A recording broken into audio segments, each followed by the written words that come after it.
আমাদের সাংবাদিক ভাই বোনেরা সবার প্রতি রইল আমার সালাম এবং আন্তরিক অভিনন্দন। আজকে আমাদের 12তম দিন এখানে অবস্থান করা। আমার একটু মনে হয় দুঃখে যাদের জীবন গড়া তাদের আবার দুঃখ বিশেষ। আমাদের জীবনটাই দুঃখ দিয়ে গড়া বিধায় আজকে এখনো পর্যন্ত আমরা রাজপথে আছি। আজকে আমরা একটা টিম গিয়েছিলাম, যদিও আমরা সবাই মাননীয় শিক্ষা উপদেষ্টার সঙ্গে সাক্ষাৎ করতে পারি নাই। দুইটা টিম দুভাবে ভাগ করে আমি মাননীয় শিক্ষা উপদেষ্টার সঙ্গে প্রায় 10 মিনিট আলোচনা করছি। আমাদের এই নয়নপ্রিয় প্রতিষ্ঠান থেকে শুরু করে আমরা এখানে অবস্থান করছি সব বিষয় তাকে বলা হয়েছে। আমি বললাম, স্যার, আমাদের বাংলাদেশে প্রায় 2500-এর মতন শিক্ষা প্রতিষ্ঠান আছে, স্বীকৃতিপ্রাপ্ত নয়নপ্রিয় শিক্ষা প্রতিষ্ঠান। শিক্ষা প্রতিষ্ঠান এমপিও হচ্ছে না, বিধায় শিক্ষক কর্মচারী এমপিভুক্ত হতে পারতেছে না। আমরা দীর্ঘদিন থেকে মানবতার জীবনযাপন করে আসছি। এই মানবতার জীবনযাপন শুধু নয়, আমাদের শিক্ষা প্রতিষ্ঠান এগুলো কিন্তু অনেকটা দুর্বল হয়ে গেছে।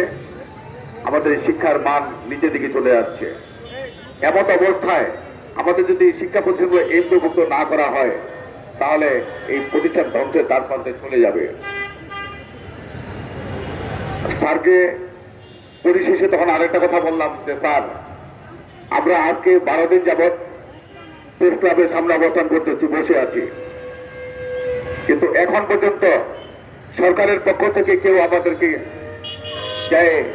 বলে নাই যে আপনারা যান বা থাকেন বা আপনাদের এমপিও হচ্ছে, এই সংবাদটা কেউ নিয়ে যায় নাই। এখন আমরা না পারতেছি যাইতে, না পারতেছি থাকতে, এমন একটা অবস্থা হয়ে গেছে। আমাকে স্যার খালি সব কথা শোনার পর বলল যে, আপনার কি ওই কিছু কাগজপত্র নিয়ে আসছেন? আমি নিয়ে আসছি স্যার। কারণ ওই জায়গা থেকে উনি আমাদের যে স্মারকলিপিটা ছিল এই স্মারকলিপি ওনাকে দিলাম। উনি স্মারকলিপির জন্য আমাদের ওই ব্যক্তিগত কর্মকর্তা রুবায়েত হোসেনকে উনি বলল, এটা তড়িৎ গতিতে ব্যবস্থা করো। এবং আরেকটা সচিব স্যারের নাম বললো, আমার নামটা মনে নাই, ওনাকে দিয়ে এটা তড়িৎ গতিতে ব্যবস্থা করো, এটা ওনাদের সমস্যাটা কিভাবে সমাধান করা যায় এই বিষয়টা একটু দেখো। এই কথাটা উনি বলছে। আর আমাকে এটা বললো যে আজকে আমি আর সময় দিতে পারবো না। আমি যে আমাদের একটা দল, প্রতিনিধি দল ছিল, বলছে আগামীতে, আগামী সপ্তাহে আসেন, আপনাদের সঙ্গে কথা বলবো।